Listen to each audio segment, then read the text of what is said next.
குற்றவாளியாக கருதப்படுகிற ஒரு மனுஷனை நீதிமன்றத்தில் கொண்டு வந்து நிறுத்துகிறார்கள்.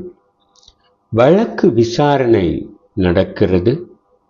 அந்த விசாரணையின் முடிவில் அவன் செய்த குற்றங்கள் நிரூபிக்கப்பட்டால் அவனுக்கு தண்டனை வழங்கப்படுகிறது.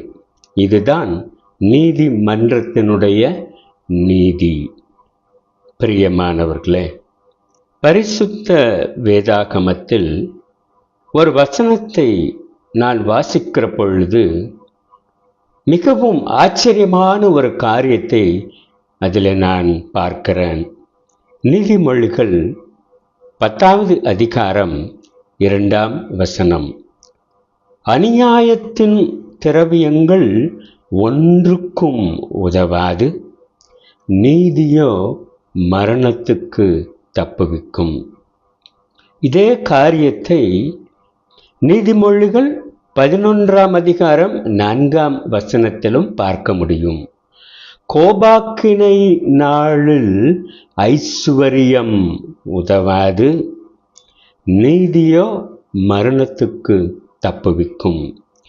வாசிக்கப்பட்ட 2 வசனங்களிலுமே நாம் பார்க்கிற ஒரு ஆச்சரியமான காரியம், அநியாயத்தின் திரவியங்கள் ஒன்றுக்கும் உதவாது, கோபாக்கினை நாளில் ஐசுவரியமும் உதவாது, நீதியோ மரணத்துக்கு தப்புவிக்கும்.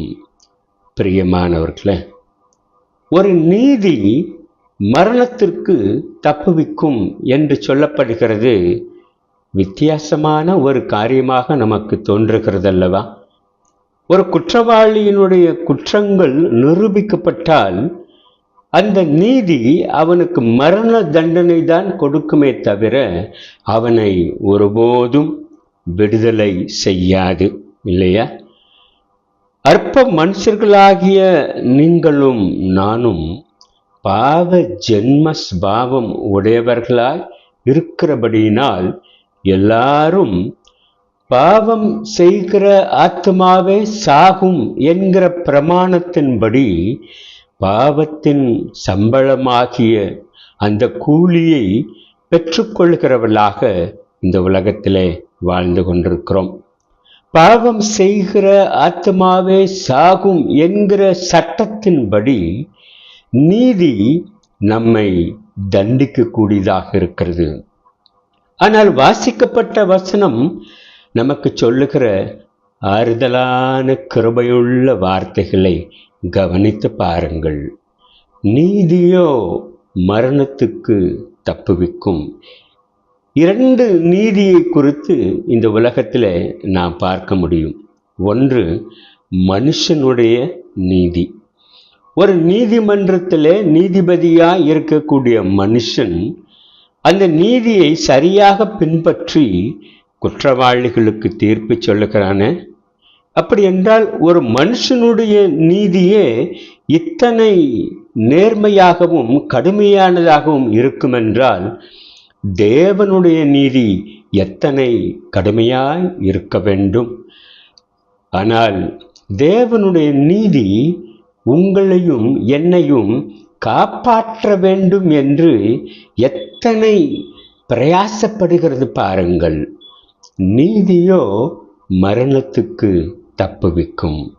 ஆம் பிரியமானவர்களே, எஸ்ஐயா 53ஆம் அதிகாரத்தில் 4-5 வசனங்களை பாருங்கள். மெய்யாகவே கர்த்தராகிய இயேசு கிறிஸ்துவானவர் நம்முடைய பாடுகளை ஏற்றுக்கொண்டு நம்முடைய துக்கங்களை சுமந்தார்.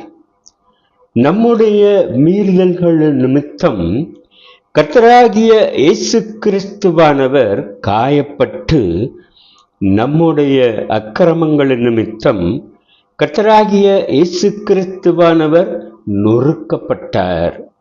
நமக்கு சமாதானத்தை உண்டு பண்ணும் ஆக்கினை அவர் மேல், அதாவது இயேசு கிறிஸ்துவின் மேல் வந்தது. அவருடைய தழும்புகளால் குணமாகிறோம். கர்த்தராகிய இயேசு கிறிஸ்து அவருடைய சரீரத்தில் நம்முடைய பாவங்களை சுமந்து தீர்க்கிற தேவாட்டுக்குட்டியாய் அடிக்கப்பட்டதினால் அவருடைய சரீரத்தில் உண்டான தழும்புகளால் நீங்களும் நானும் குணமாக்கப்பட்டிருக்கிறோம். இந்த நீதி நம்மை மரணத்திற்கு தப்புவிக்கிறது. பிரியமானவர்களே, எத்தனை பெரிய கிருபையை கர்த்தராகிய இயேசு கிறிஸ்துவின் மூலமாய் நாம் பெற்றிருக்கிறோம் பாருங்கள். ஆகையினாலே தான் சங்கீதக்காரன் சொல்லுகிறான், சங்கீதம் 103 அதிகாரம் 10 அவர் கர்த்தராகிய இயேசு கிறிஸ்துவானவர் நம்முடைய பாவங்களுக்கு தக்கதாக நமக்கு செய்யாமலும் நம்முடைய அக்கிரமங்களுக்கு தக்கதாக நமக்கு சரிக்கட்டாமலும் இருக்கிறார். பிரியமானவர்களே, உங்களுடைய என்னுடைய பாவங்களுக்கு தக்கதாக நமக்கு செய்யாமலும் சரிக்கட்டாமலும் இருக்கிற ஒரு நீதியை கர்த்தராகிய இயேசு கிறிஸ்துவானவர் சிலுவையில பரிசுத்த பலியாய் தம்மை ஒப்பு கொடுத்து நிறைவேற்றியிருக்கிறபடினால் நீங்களும் நானும் மரணத்திற்கு தப்புவிக்கப்பட்டிருக்கிறோம் இல்லையா? ஆகையினால் நீதியோ மரணத்திற்கு தப்புவிக்கும் என்று சொல்லப்படுகிற அந்த நீதி கல்வாரி சிலுவையில் கர்த்தராகிய இயேசு கிறிஸ்துவினால் நமக்கு உண்டாயிருக்கிற நீதி. இத்தனை பெரிய ஸ்லாக்கியத்தை நாம் பெற்றுக்கொள்ளும்படி நமக்கு கிருபை செய்திருக்கிற கர்த்தராகிய இயேசு கிறிஸ்துவின் நாமத்தை மகிமைப்படுத்துவோமா? மெய்யான தேவகுமாரன் இயேசு கிறிஸ்துவின் நாமம் மகிமைப்படுவதாக. ஆமென்.